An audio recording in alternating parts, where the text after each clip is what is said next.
Okay, so here's what we were doing last time. We were talking about what I like to call nested integrals. I'll say more about that in a second. But really the big question we're facing is how can we compute double integrals? All right, so what we saw last time is that we can take the idea of a single variable integral, aka Riemann sum. Cannot emphasize enough. Most fundamentally, what is an integral? It's a Riemann sum. Right? It's a very important perspective. So we realized we can make a two-dimensional version of that. We wrote down we sort of addressed a first, kind of starter question along those lines and a volume under a surface and wrote down a definition of a double integral in this algebraic construction.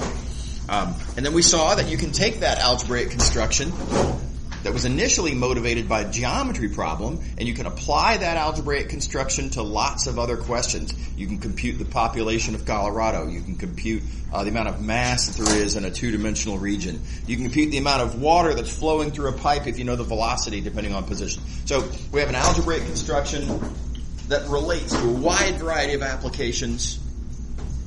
How do we compute them? Okay. All right, so it's not exactly a fundamental theorem of calculus situation, unfortunately. I want to motivate the formula that we're going to come up with here. I'm going to motivate it by reconsidering this question that we've already considered. We know that we can compute this volume with a double integral. And what I'm going to do is I'm going to try to find a different way to compute the answer to this same question. And the punchline will be that we have an alternative computation of volume. But wait a minute, volume's computed by a double integral. Therefore, we have an alternative computation of double integrals. That's really sort of our objective here. Okay, but we're going to look at it as volume. And the big observation is right here to note that you can think of the total volume as the sum of a bunch of volumes, little sliced volumes like this. I imagine this is sort of a weird shaped loaf of bread. We're looking at one slice at a time in this loaf of bread, and the sum of the volumes of all of the slices gives you the slice of the volume of the whole thing. Okay? And the volume of this whole thing is easy to write down because it's cross-sectional area times thickness, and that gets us to the formula that I think I just scrolled past. Here it is. Right here, volume is the sum of the volumes of the slices. You probably even wrote something like this down in Calc 1 class. And each individual slice of volume is an area times the thickness. Okay, just like in Calc 1. All right, here's where we left off. We had to recognize that this cross-sectional area is not barnyard variety. It's not a disk. It's not a square. It's not a triangle. It's not something that we have a pat formula for that we can just write down. Here's the observation, though. This area of this slice, it's the area under a curve, if you think about it. Right? This area that we're interested in here is the area that's under this curve. That curve being a cross-section,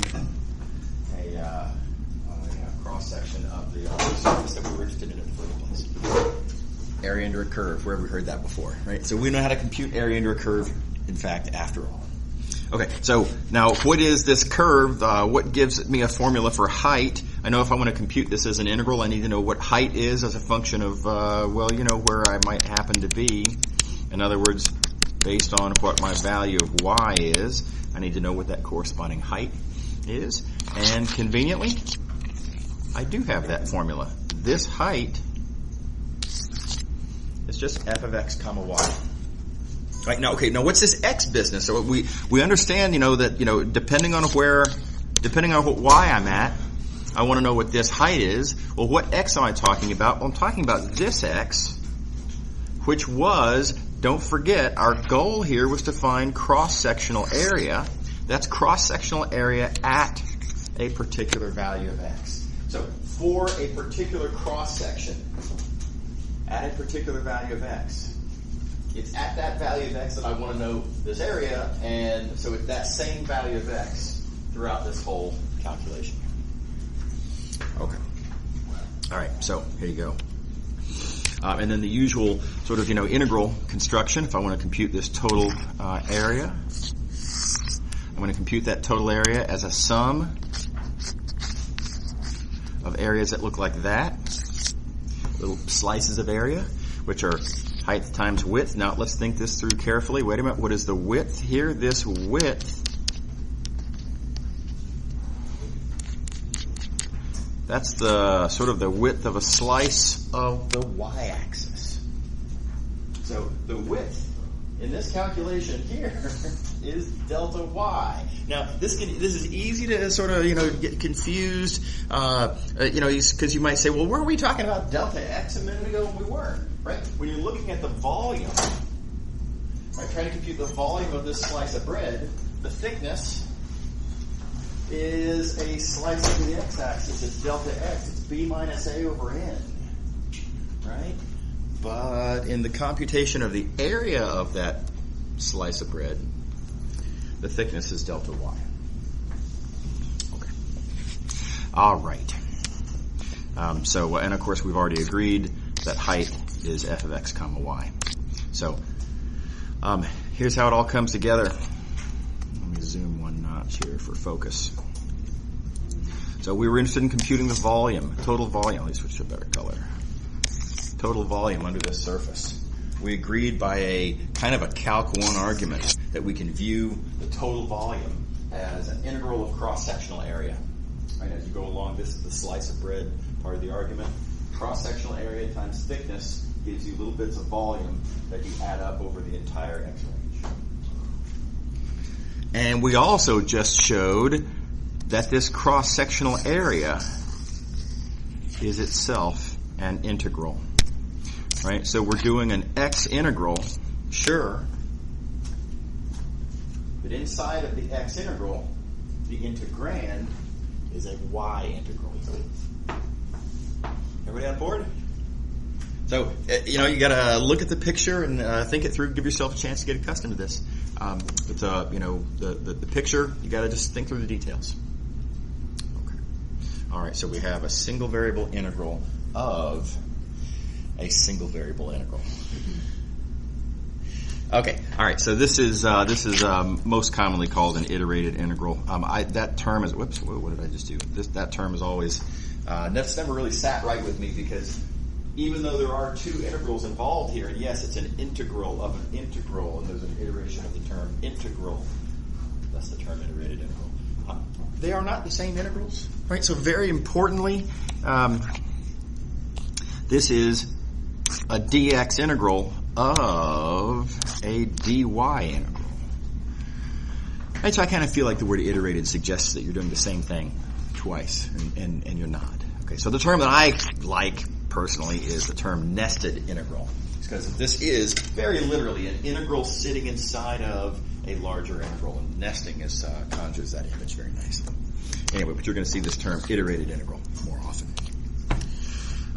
Okay, so we finished the second computation of volume. Now, what does this do for us? Here's what we've done. Yesterday, we made the observation that among the many applications of double integrals, this brand new Riemann sum construction that we've made up, that we're calling a double integral, of the many applications, one of them is you can compute volume under a graph. We just finished observing I can compute that volume with this new construction. This is a very different construction. This is a single variable integral of a single variable integral. One could argue that this case here could have been made in a Calc 1 class. If they never do, and I would really recommend it. But conceivably it could have been. So this is a different calculation than that one.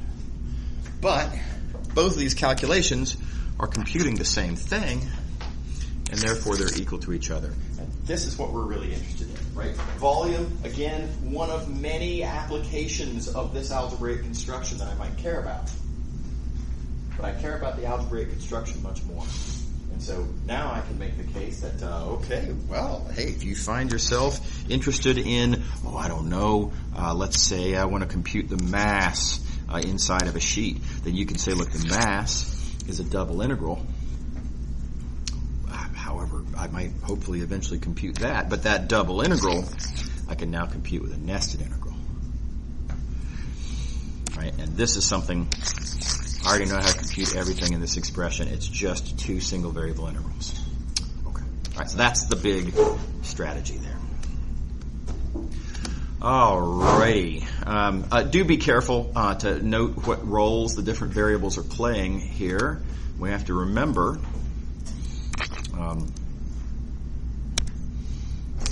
in the outside integral, right?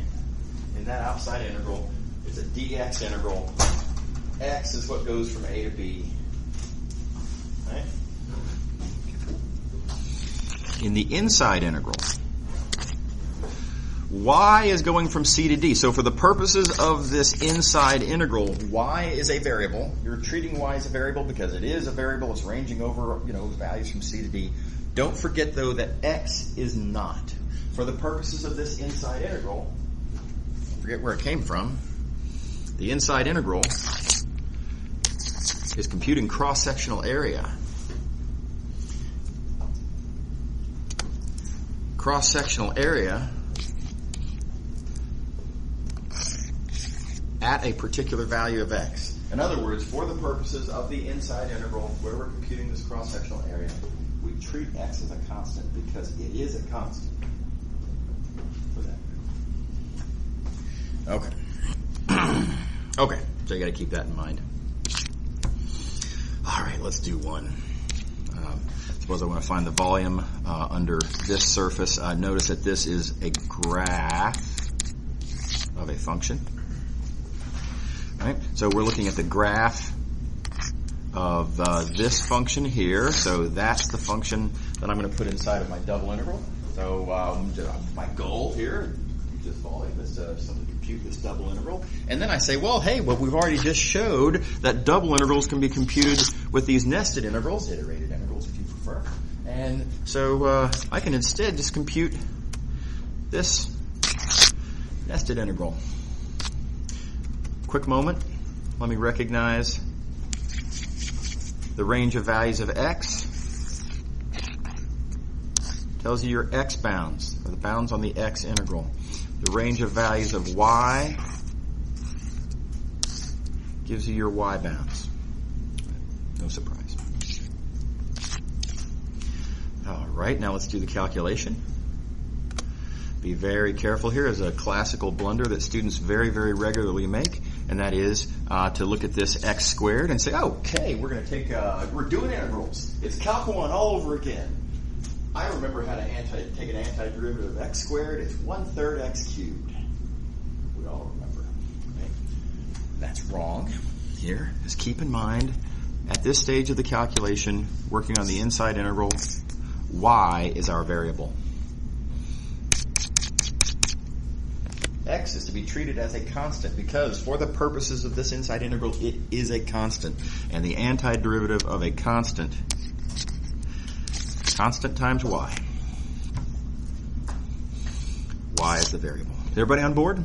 Real easy to make that mistake. Be very, very careful. Again, the point here is to keep in mind what role or which variable's playing at this part of the calculation. Okay, so the antiderivative of x squared is x squared y. The antiderivative of y squared, well, that is the variable. Y is the variable. We're taking an antiderivative with respect to y. That's, just as you recall, 1/3 y cubed. Everybody good? Okay. As usual, when you're computing an integral, these numbers you plug in to the antiderivative. Now, be careful with this as well. It's easy to mess this up. You plug in 1 and then you plug in 0, but don't forget what you are plugging in 1 and 0 for. You're plugging in 1 and 0 as values of y because it is y that ranges from 0 to 1. Y is the variable for this calculation. X is a constant. We don't plug in alternative values for constants. Right? So my little superstition on this, or I don't know if that's the right word, but my practice to help myself remember and try to cut down on my oopses is I don't just write 0 to 1. I feel like if you just write just 0 here and 1 there, that it's easy to kind of forget where they're supposed to go. So I like to write y equals 0, y equals 1. And I want to urge everyone to do that same thing. So first we plug in y equals 1. y, that is, very specific. Plug in y equals 1. All right, then you plug in y equals 0. And then simplify, and you get down to this. Now, we're not done yet. Notice this is not a number. This is still another integral. Right, but we have successfully computed this inside integral. And the uncomfortable thing about it is we're accustomed that when we do an integral and you plug in bounds, you're supposed to get a number. We didn't get a number. We got a function. Right? So is that okay, or did I screw up? Am I supposed to do something with this x? What gives? Okay. So, okay, well, two things. First of all, don't forget, for the purposes of this inside integral, x is a constant. So even though it looks like a function, as far as this inside integral is concerned, this is a constant. Okay, so we did get a number.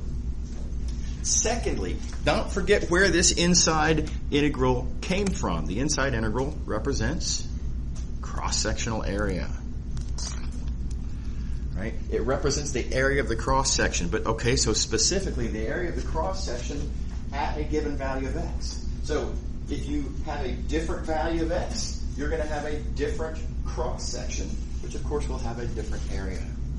Right? Said differently, this cross-sectional area is a function of x. It's supposed to be a function of x. That's why there are still x's in it. Okay. All right. So that said, this really is a Calc 1 integral. Right? Single variable function. Plug in numbers. No big. Okay. Everybody on board?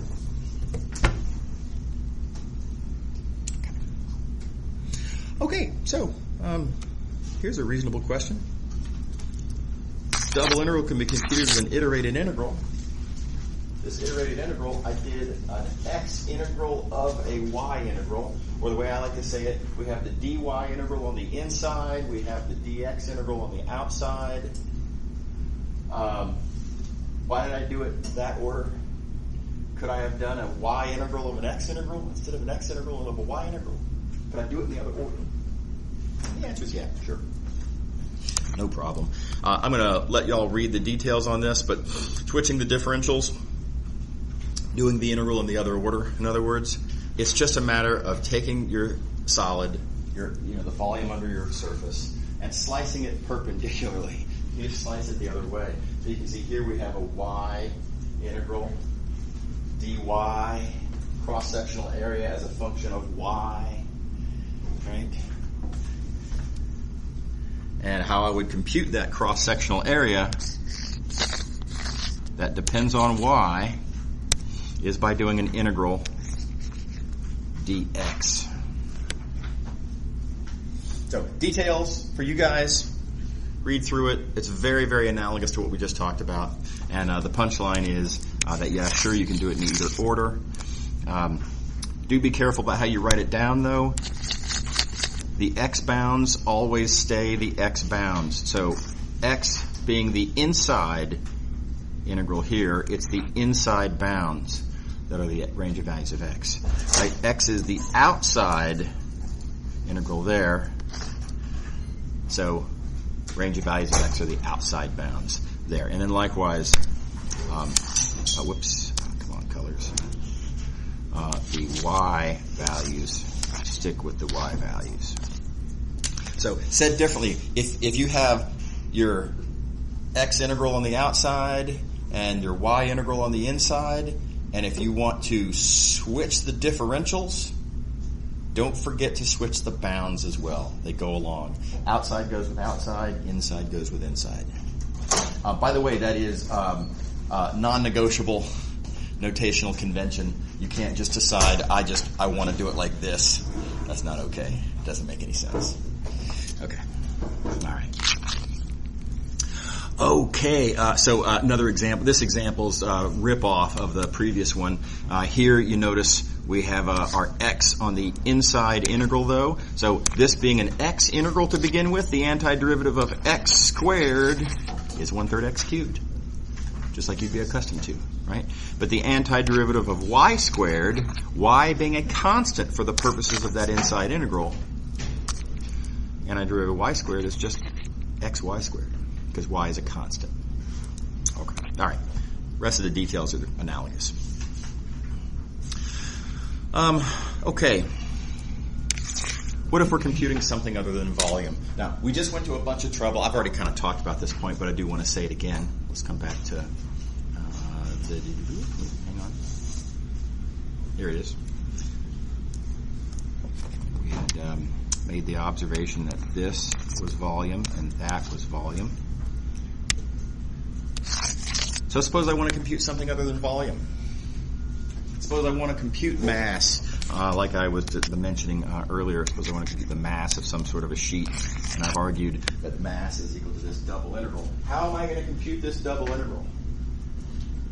Do I need to go through some sort of analogous slicing argument from the perspective of mass? And the answer is no, you don't. The point is that volume just gives you a point of view, a way of sort of visualizing and getting comfortable with the idea that, in fact, this algebraic expression is equal to that algebraic expression.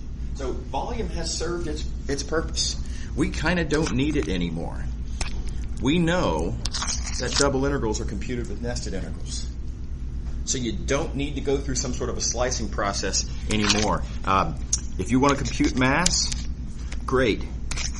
Step 1, mass is a double integral. Step 2, double integrals are computed with nested integrals. Step 3, we know how to compute this with the fundamental theorem of calculus. Twice, but still. Okay. All right.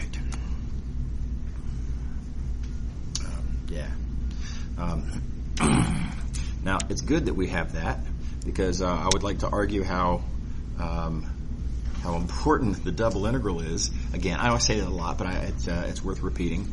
Step 1, argue that mass is a double integral. Step 2, argue that the double integral can be computed with an iterated integral. And then you might think to yourself, well, then what role does the double integral serve? How about I just go straight from mass, some physical application, and just instantly write it down as an iterated integral? Can't I do that? And as a thought process, it's incomplete. Because if you try to make sense out of this expression here, by itself, just directly, first principles, you run into a big problem. Now let's think that through. I'm going to zoom in one notch here.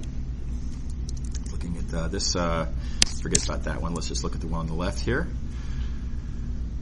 Let's look at what we have on the inside, this dx integral. What do I have in here? There, in blue, I have mass per unit area. And what I'm multiplying that by,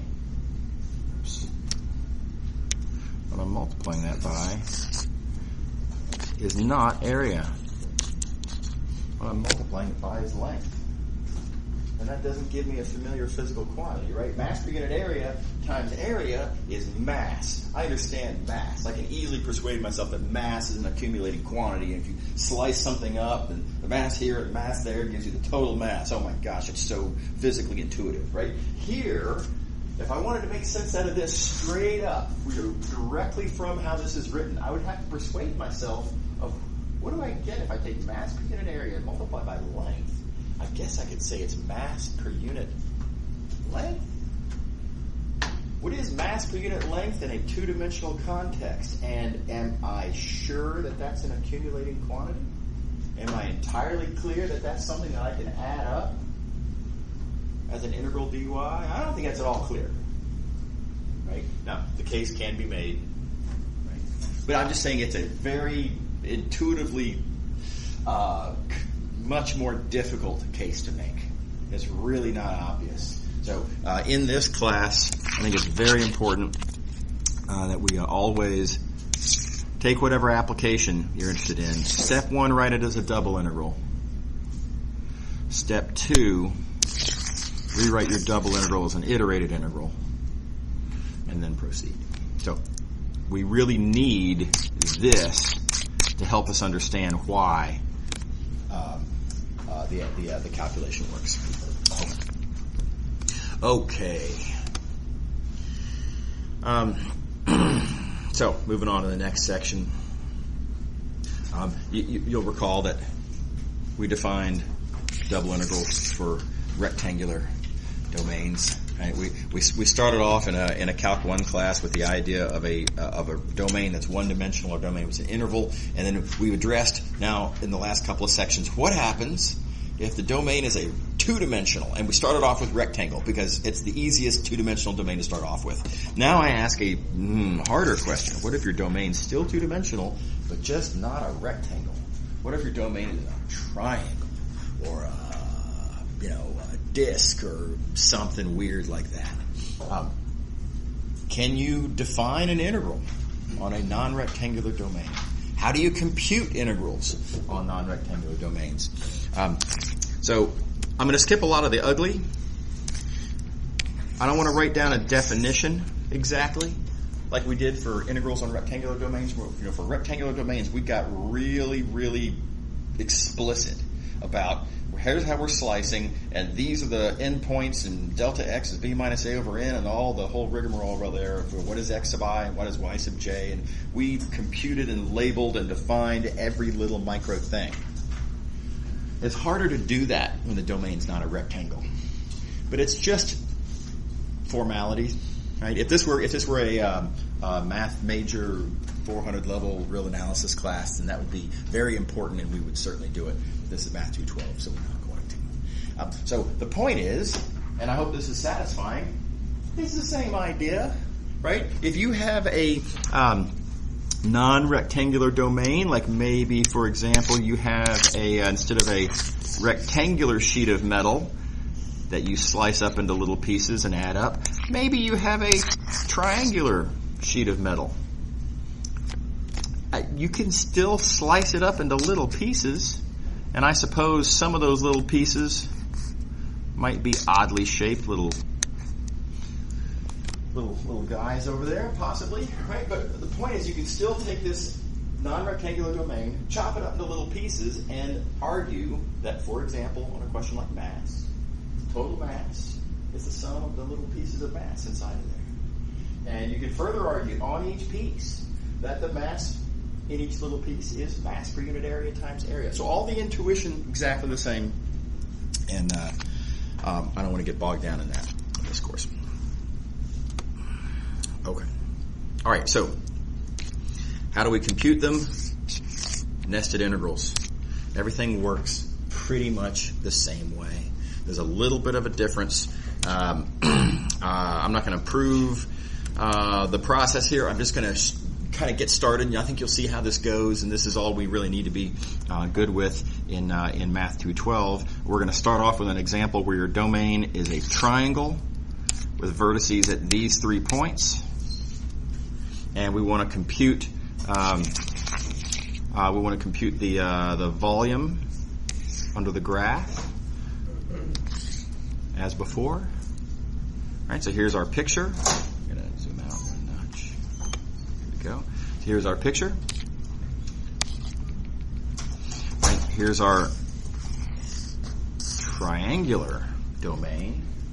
We have this surface sitting up here. This surface is the graph of some function, and again, I can talk about wanting to compute the volume under that surface sitting over this domain in the x, y, that same question, right? And look, big surprise, I'm going to still compute this volume the same way. I'm going to argue that the total volume is a sum of the volumes of these slices. The slices are a cross-sectional area times a thickness, just like before. Same process. The way I'm going to compute that cross-sectional area, just like before, is I'm going to argue that, well, the cross-sectional area is the area under this curve. We go from there to there. So we're going to have an x integral whose integrand is a of x. That a of x is going to be computed as a y integral of height, of course, to the curve of course being on this surface. So it's the same exact story. Everything goes through the same way. There's one little small little difference in how it looks mechanically, but it's the same process. Everybody on board so far? Got a detail that I'm sweeping under the rug, but I want to emphasize how similar this is to what we did in the last section. So here's the one difference. Let's see, do I have a better? Yeah, here we go. The one difference. Looking for this cross-sectional area. Trying to compute that cross-sectional area. We're viewing that as an integral.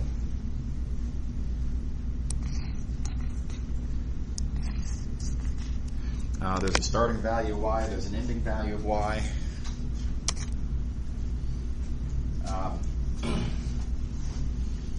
The difference is, the new twist is that these bounds, the starting value of y, the ending value of y for the inside integral, just aren't constant anymore. Now they're functions. Right? So, for example, you can see this exactly, for this value of x here, you get that value of y as your upper bound for your y integral. But notice for this value of x here, you get a different value of y as the upper bound for your y integral. I mean, your cross section is going to look like your cross section. Let's see if I can draw a decent.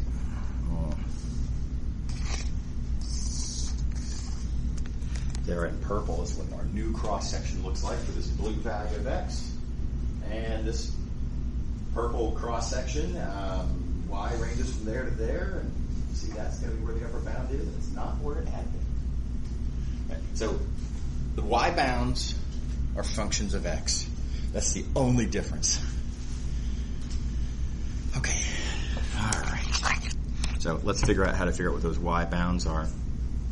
Let's see, do I have, okay, I guess I'll use this picture. Okay, so on this picture,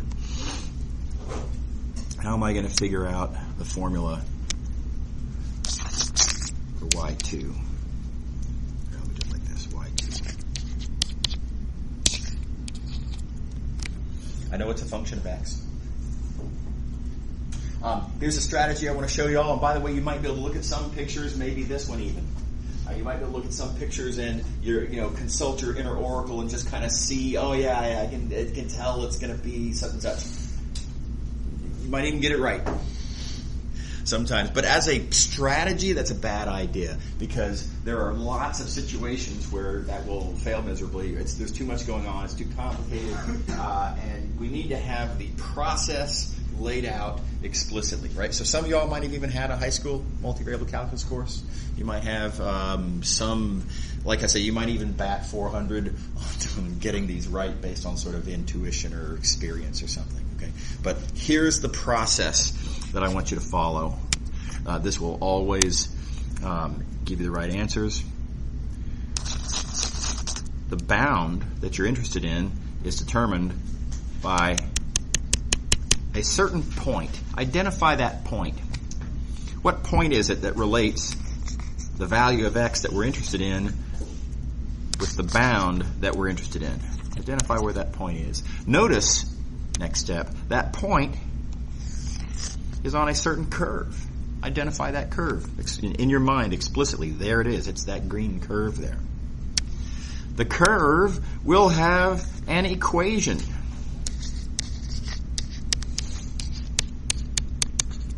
Case it's a line, right? And we can talk about what the equation of that line is. By the way, don't forget the points were this is 1, 0, and this was 0, 1 in the statement of the problem, and this was the origin here. That's 0, 0. Right? Looking at these 2 points that green line goes through, the equation of that line is x plus y equals 1. The bound that we're looking for corresponds to a point. The point is on a certain curve. The curve has an equation. Everybody see the connect the dots process there? Bound, point, curve, equation. Write down that equation. That is not your bound. The bound comes from identifying solving for where the bound is in that equation. Right, so this x plus y equals 1. The bound that I'm looking for is the y in this equation. Solve for that y. And now in this case you get 1 minus x. That's your upper bound for the y range. Yeah? How we doing? Everybody good? Okay. Bound corresponds to a point. Point is on a certain curve. The curve has a certain equation. Solve for the variable that you're interested in. Make sure to always follow that process. Let's find the, let's celebrate momentarily. We got the right answer here. There it is. Y2, 1 minus x. Okay. Let's look at the lower bound. We kind of glossed over that. Now, this is arguably a much easier calculation to find y1. You can argue pretty easily to yourself that wherever your cross-section is, you know, whatever this range of values for y is, I mean, you can just see the starting value of y is always 0. Right? It's explicit. So that's fine, right? In a case like this where it's really that obvious, that's fine. But if you were to follow the process, the bound corresponds to a certain point. The point is always on this curve, and that curve has this equation. Solve for what you're interested in. Oh, conveniently it's already solved for, and there's your upper bound, or excuse me, your lower bound, 0. Okay, cool. So here you go. The volume. Now here's that big picture strategy again. Volume is an integral of cross-sectional areas. Cross-sectional areas are integrals with respect to y. So thus giving us our nested integral.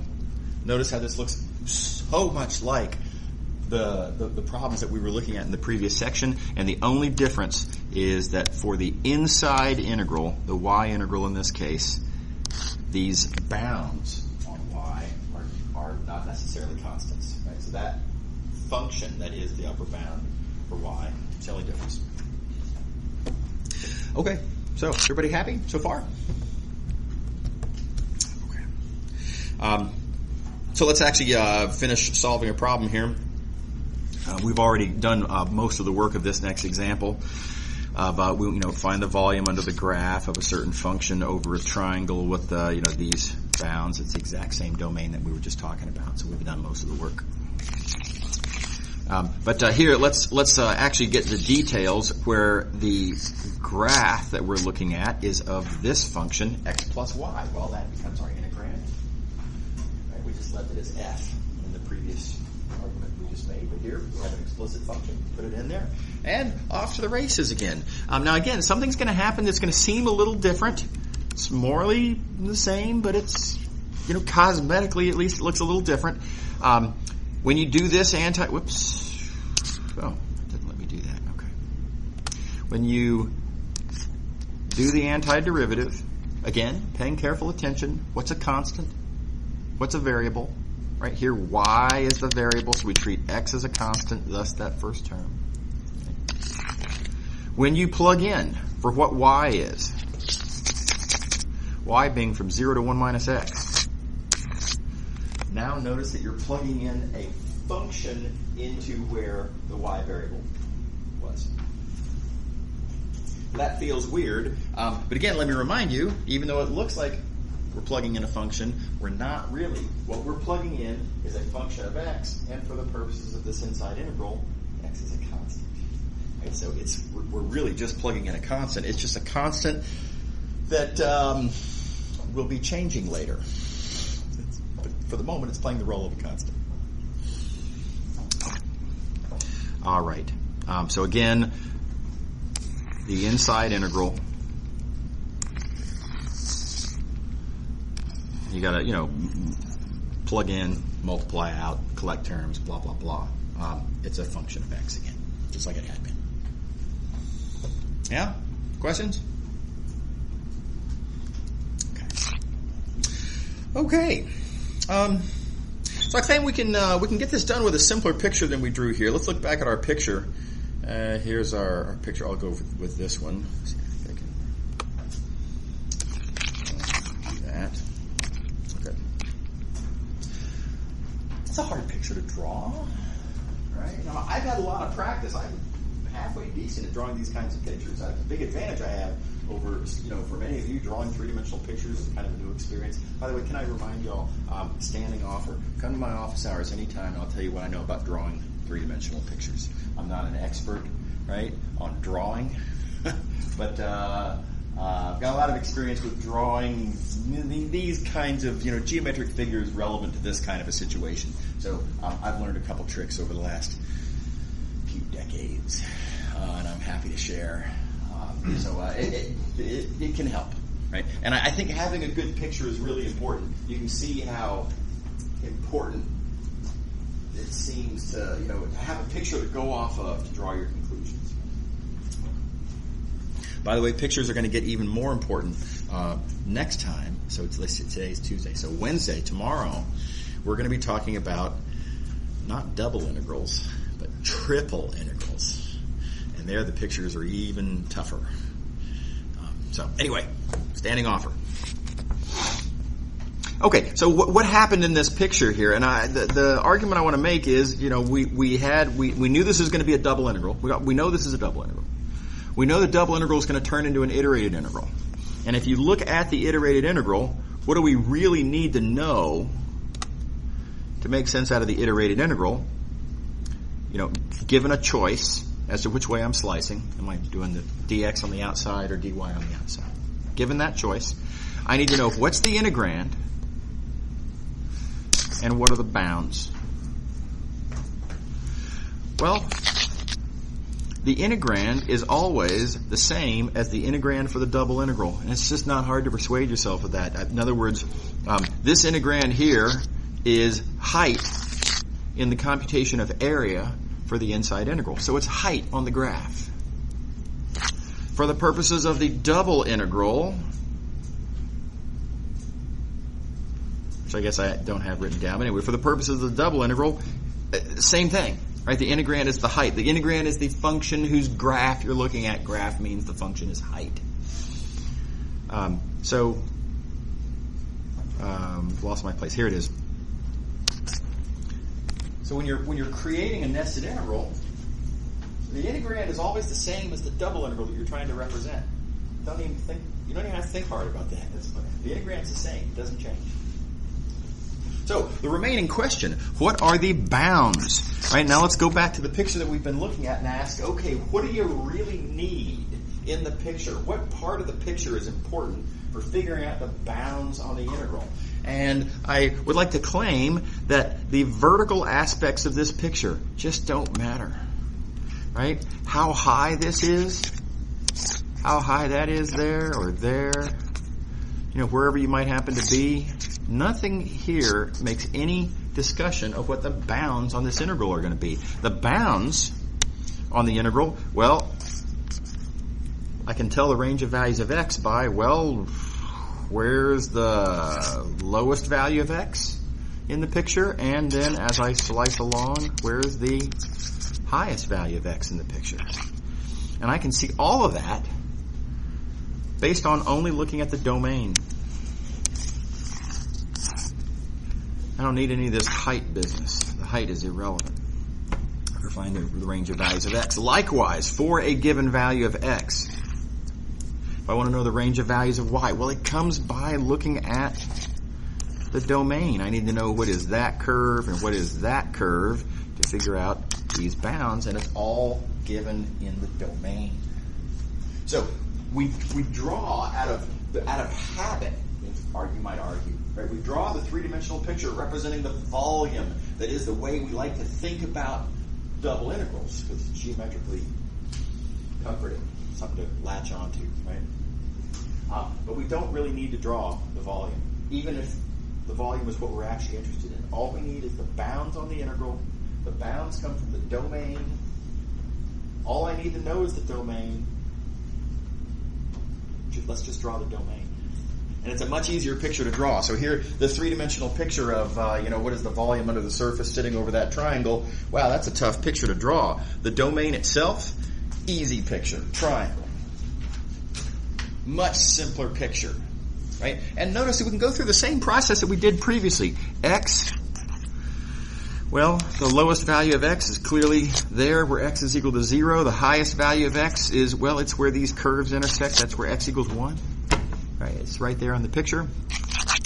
For a given value of x,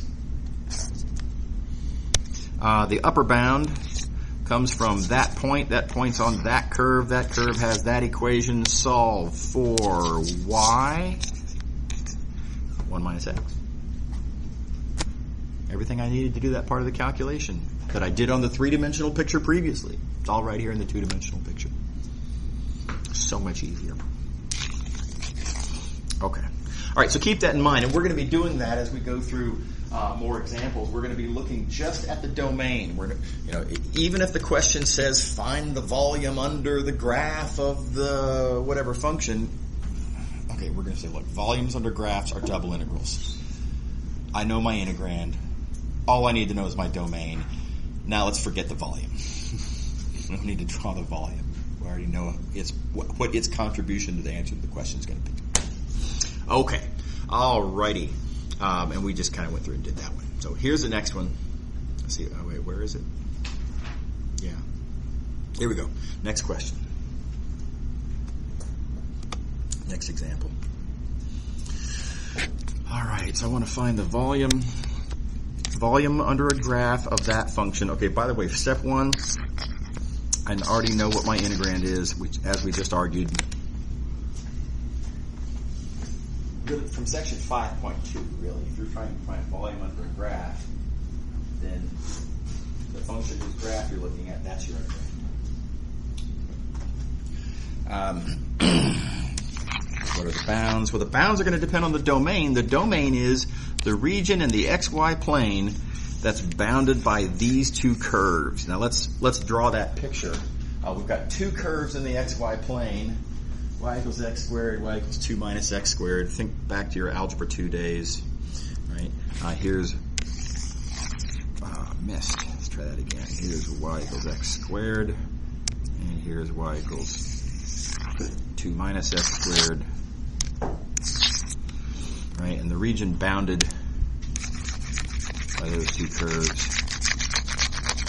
is that. So now, you'll notice I have not drawn the volume that we are actually trying to compute.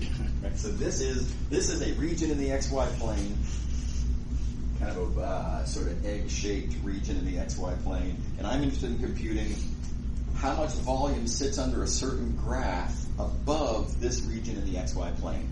So there's a three-dimensional solid volume I'm interested in. I'm not drawing it, only drawing the domain. Yeah? Everybody happy? Okay, I'm going to take a quick aside and talk about terminology. This terminology here, bounded by. When we say that a region is bounded by a couple of curves, for example, that means two things. That means we're looking for a region whose boundary is in pieces here and there, described by those two curves, sure. But bounded also means you can put a fence around it. It's bounded, it's contained, right? So there's a lot of students make the mistake of thinking, well, hey, this region over here, this region has as its boundary part of the green curve, part of the blue curve. How do I know we're not talking about that region over there? And the reason is that curve, this region over here is not bounded. It's not bounded by anything. It's not bounded.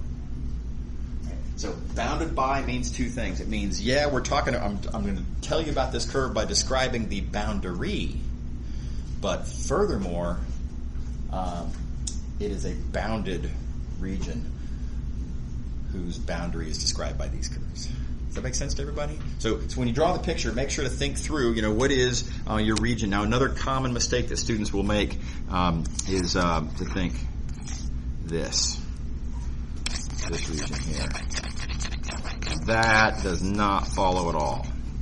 It's not that region. So in order to talk about this as the region, I would have to say it's bounded by green curve, blue curve, and the x-axis. I didn't say anything about the x-axis. You can't just decide of your own accord. I've drawn the x-axis, and therefore I choose to, let the x-axis play a role in describing this region. It's just not at all fair. Yeah, everybody on board with why this doesn't make any sense? Okay, so think it through very carefully when you're trying to decide what the region is. All right. Okay, so we got to figure out our bounds. We know already. Again, the integrand is the function under whose graph we're trying to find the volume. So what are the bounds? We're going to start with the x bounds. What's the range of values of x in this picture? One at a time. The lower bound for x comes from that point. That point, I actually know two things about that point. It's on both of these curves. Right? X, yellow point. The yellow point is on both the green and the blue curves.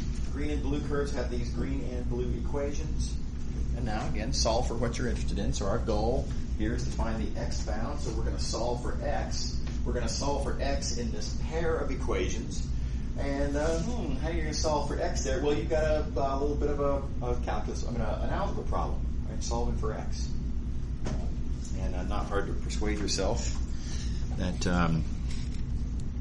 you can do this by observing that, well, if y has to equal to two different things, then those two things must have to equal to each other. And there it's easy to solve for x. X is plus or minus 1. Yeah? Now, of course, then you got to come back to your picture and ask, okay, now I'm interested in the lower bound. I want to know what the lower bound for x is. It's on the picture clearly a negative number. That's how you know to pick -1, not +1.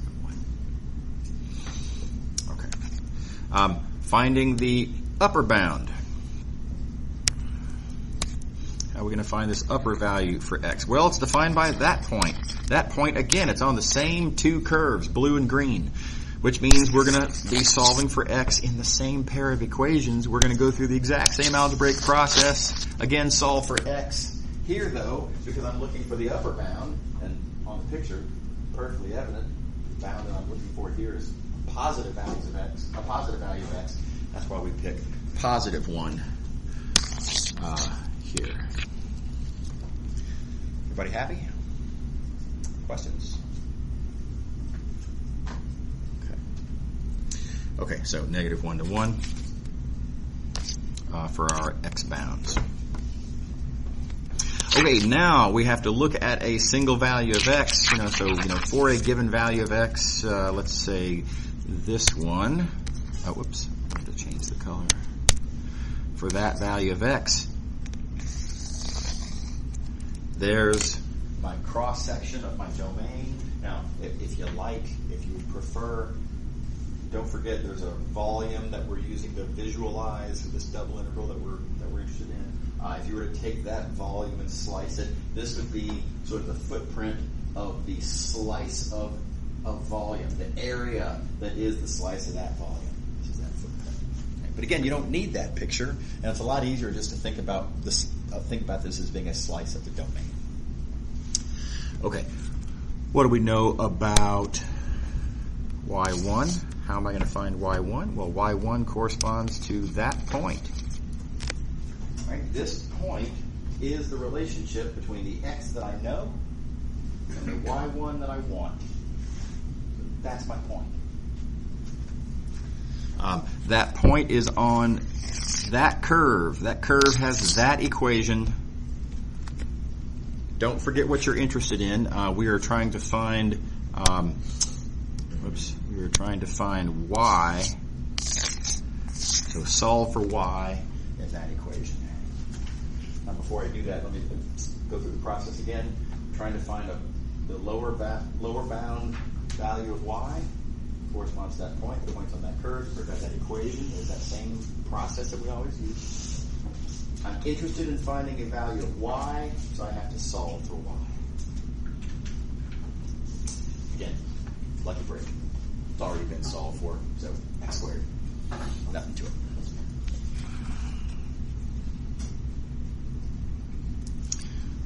X squared. Everybody good? Okay. The upper bound. How am I going to find the upper bound? Whoops. Oh, well. So for that value of x, there's our slice. How am I going to find the upper bound for y? Well, that corresponds to that point. That point is on that curve. That curve has that equation. Solve for y. Again, lucky break. It's already been solved for. How nice. That was lucky. But anyway, we won't always get that lucky. But 2 minus x squared. Oh, whoops. There it is. Everybody see the process?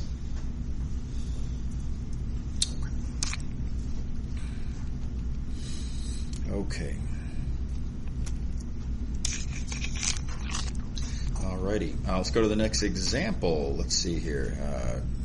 By the way, on this this part of the book, the figures and the examples got a little kind of out of sync, and it's just the software that I use to do the typesetting makes decisions about where to put various diagrams based on, well, it wants it to be as near as possible to where the anchor is that you put in the code, but it makes its own decisions, and it just there's so many figures in this part of the book that it can't fit all the figures immediately next to where the text is. So they're a little bit off.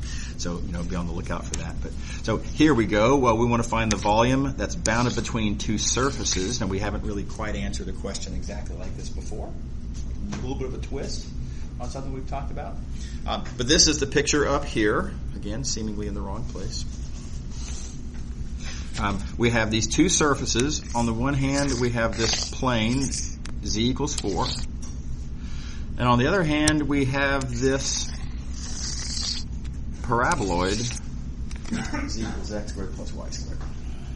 We want to find the volume that's bounded by these two surfaces. Now, there's that terminology again, bounded by.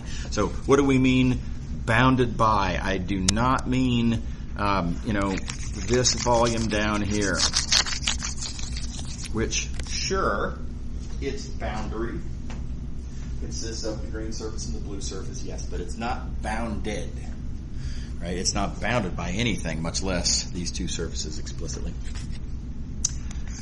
There is only one surface that's actually bounded by those two surfaces. And it's that yellow thing. I don't know what to call that. It's like an upside down mountain. Right? That's the only region that's bounded by those two surfaces. Okay, so that being the case, let's see, we have been asked to compute the volume. Okay, well, let's see, what are we going to do about this? I need to first argue how is this a double integral, and there's a non-trivial step in here. Notice that we are not looking for the volume under a graph, between a graph and the xy plane. That's not what we're doing here. We're looking for a volume between one graph and another graph. But the argument's still pretty similar. What I can do is I can take this domain and I can slice this domain up into pieces like that. Make a big mess. My gosh. Wow. Let me get rid of that. A bunch of little pieces such as that. And I can talk about the amount of volume in question sitting above that piece, and I can write down a formula for that volume. Now it's up here instead of down there, but it still remains that the amount of volume that I'm interested in sitting above that piece, that I'm associating to that piece, is it's the area of this base times, a height. It's just that now this height is a difference of two z values instead of being just a single z value. Right? So we're going to look at this z value minus that z value. Okay, now details the upper value of z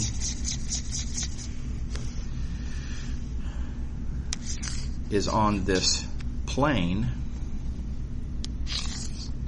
that has that equation. Solve for z.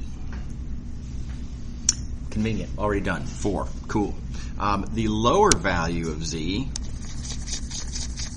we got a point here that's on this surface paraboloid described by that equation. Solve for z. Right? So I've got the two equations for the surfaces in question. I need to know this z-coordinate minus that z-coordinate.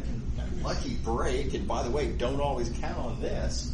Lucky break, the z's have already been solved for in how the equations were given to us. Again, it's super convenient. So purple minus red, 4 minus x squared plus y squared.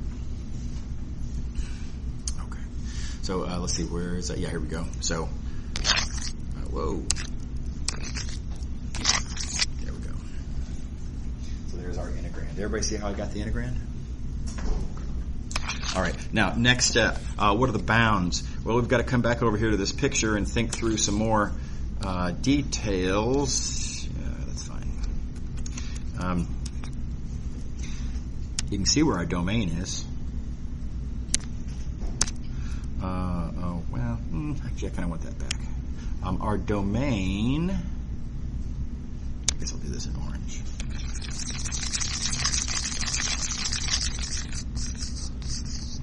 Domain is that.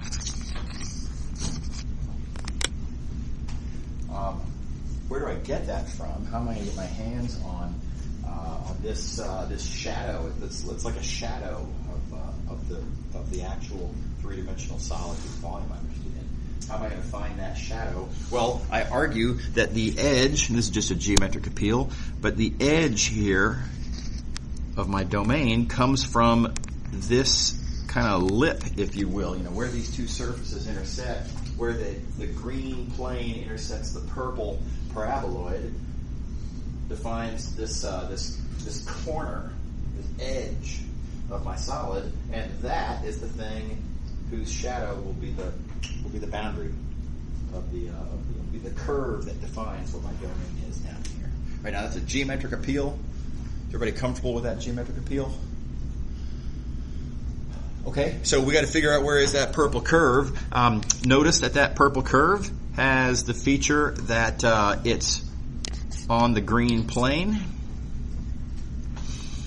It's also on the blue paraboloid.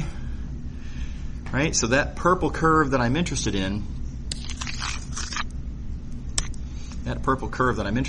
is where this z and that z are the same.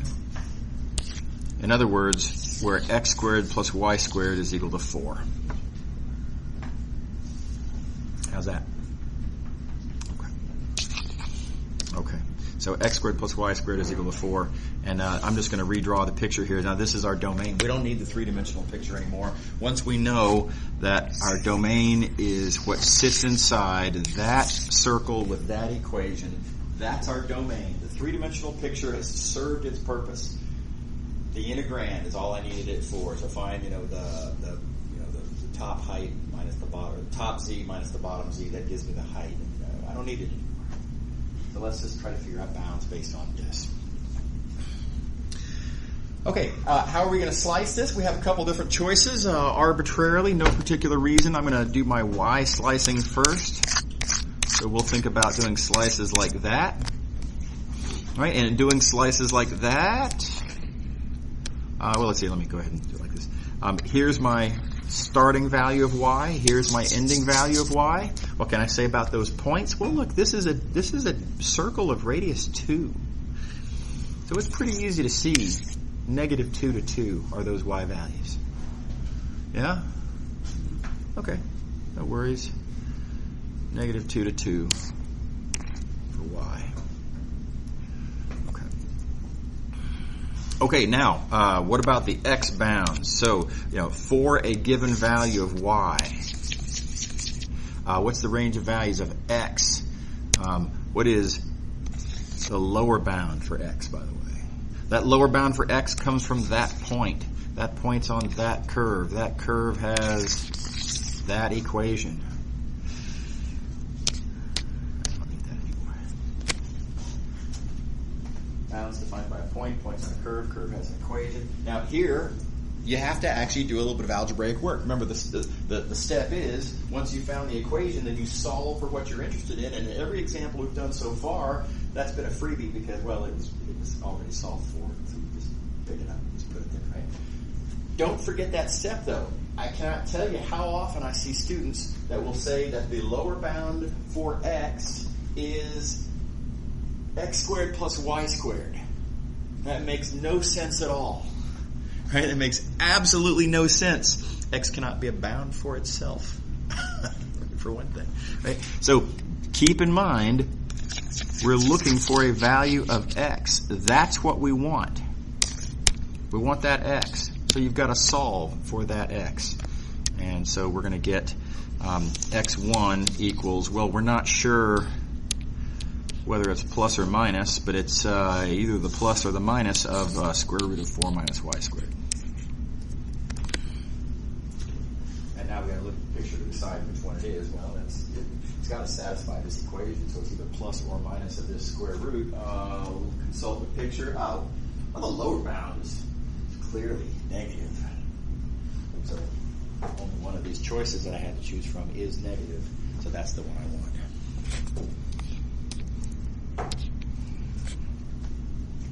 Everybody happy? Okay.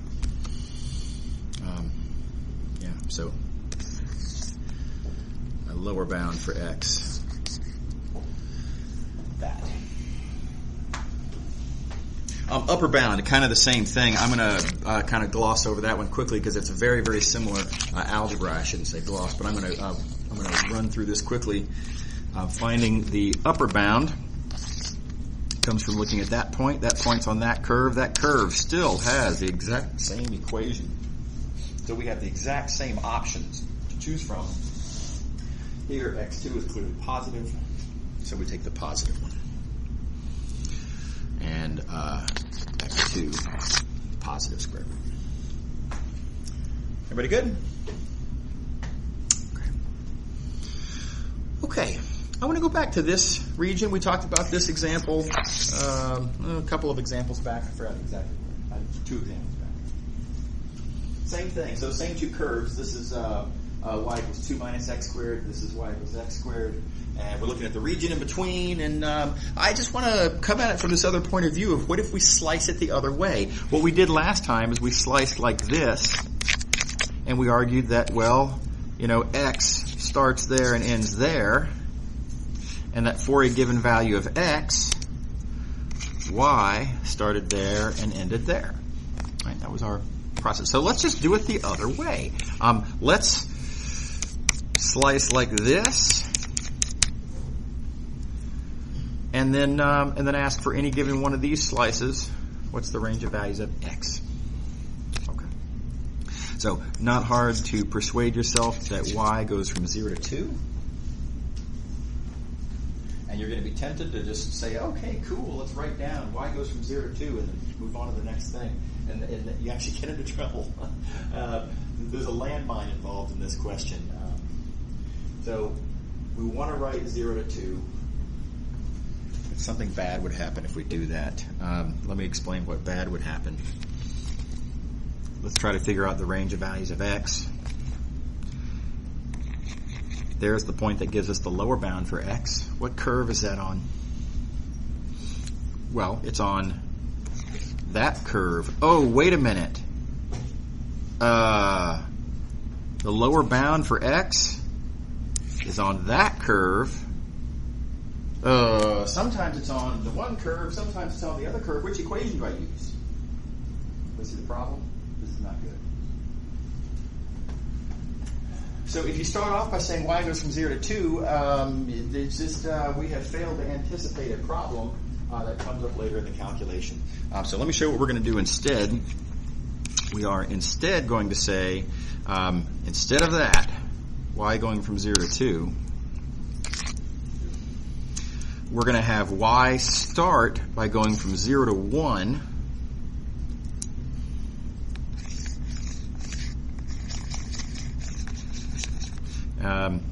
And then we are next going to have y go from 1 to 2. So there's going to be the blue part of the y range and then the green part of the y range. So first 0 to 1, then 1 to 2. And notice that that's what I've got here. We have a first double interval where y goes from 0 to 1. A second double interval where y goes from 1 to 2. We're basically taking this domain and we're chopping it into two separate chunks. We're chopping this domain into that chunk and then that chunk. Yeah? Now, one at a time, we can go through and figure out which one of these, what the bounds are for these two different domains. Let's start with the lower range. So as y goes from 0 to 1, right? So notice y goes from 0 to 1. My lower bound on x, that point,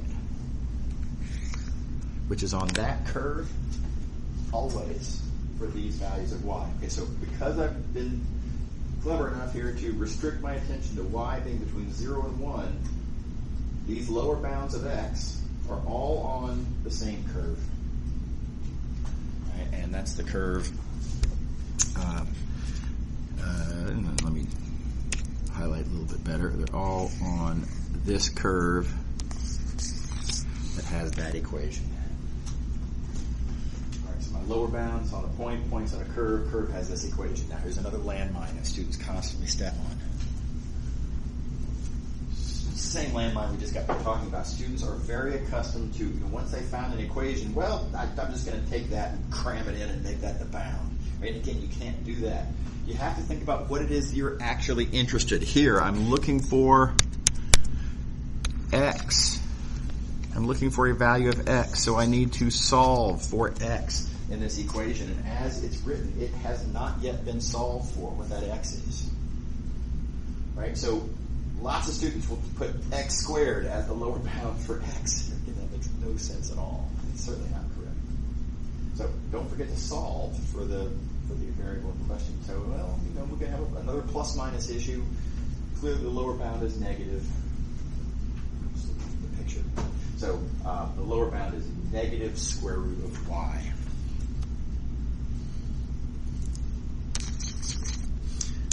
That's the lower bound for x. Okay, likewise for the upper bound, kind of analogous. I'm going to speed through that a little faster. This upper bound comes from that point. That point's on that curve. That curve has the exact same equation. Here, the upper bound is clearly positive, so we take the positive square root of y. Okay. All right. Now that gives us the first half of the integral. We're only halfway there. It remains that this only considered values of y between 0 and 1.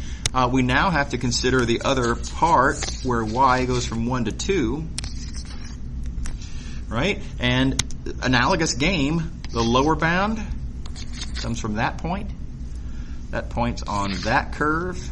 That curve has that equation. Again, don't step on the landmine. Don't just write 2 minus x squared.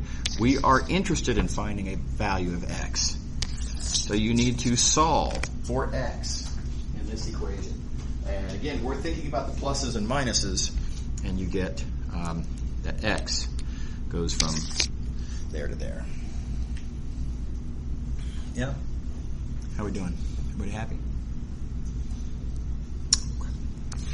All right, so here's what we've done. We have successfully figured out an alternative way to answer a question that back here we already had an answer for. Right? Let's see, where am I? Here it is. Here was our first answer to that question. We did the dx slicing on the outside, dy on the inside. We got a single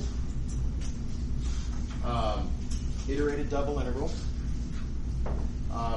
where the bounds are polynomials. Isn't that nice?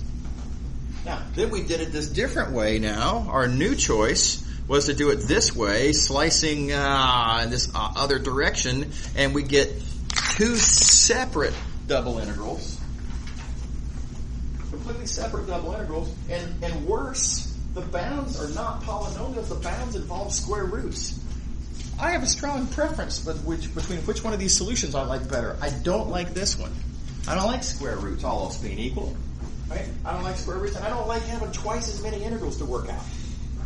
Right? So the big picture of this example is think it through which way you slice. And just give me another 60 seconds real quick. This is very, very quick. I just want to give you all the punchline advice here is, why did we get two separate integrals here? The reason we got two separate integrals is because the point jumped from that curve to the other curve. How did a point moving along a curve jump from one curve to another curve? Well, because those curves intersected. Said differently, it's because there's a corner. Right? In our slicing process, as we were going through and slicing up in the y direction, we slice through a corner. And that's your tip-off. Right? Look for the corners, by which I mean where two of the boundary curves intersect. Look for the corners and try not to slice through a corner mid-process. If you slice through a corner mid-process, you're probably going to have twice as many, if not more, separate integrals that you have to compute. The other thing to keep a lookout for is, why did we get square roots in here? Where did these square roots come from? The square roots came from the fact that I had to solve for x in here. Why did I have to solve for x? Well, because I put x on the inside. Putting x on the inside means that its bounds are going to depend on the outside variable, and so it's because I put x on the x slicing, the x integral on the inside, that I had to solve for x and therefore get a square root. Right? So I advise, look at your equations, right, and ask yourself, which one of these variables would I like to solve for? I would rather solve for y, wouldn't you? Okay, let's arrange it to where I have to solve for y. How am I going to arrange it to where I solve for y? Let's put the y slices on the inside. Right. Like we did here. Putting y slices on the inside, I had I had to solve for y, which of course is what I wanted to do in the first place. Okay, so think about corners. Think about which variable do I want to solve for, all else being equal, and that will give you some good motivations for thinking about which direction to slice. Okay, we are done with this section. There's a couple other examples in here that you can look at if you'd like. This is just kind of motivational. Okay, all right. See y'all later. Have a nice day. Oh yeah, I have homeworks to return, and I